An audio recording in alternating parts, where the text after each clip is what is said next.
So tell me, okay, so you're there, you're here in SF for 3+ years. The transition, I see eventually you started kind of getting up to speed. You felt good after a year or so, stayed there for a few more years. And then when did you start kind of looking to go out into corporate and do, more corp fin and work on that side on the M&A? It's one of those things, right? That I start thinking about the next couple of years, right?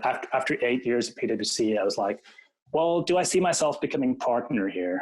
Is this what I want the rest of my life to be like? Mm-hmm. That's one question I always ask myself. And the other question is, I always look to my seniors, right? I look at a partner or director and be like, is that who I want to be 5 years from now? Or is that what I want to be doing 5 years from now?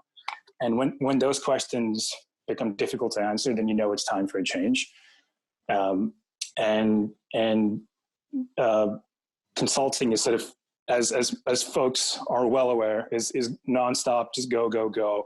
I was looking for a different pace of life, getting some more work-life balance, getting to enjoy some downtime.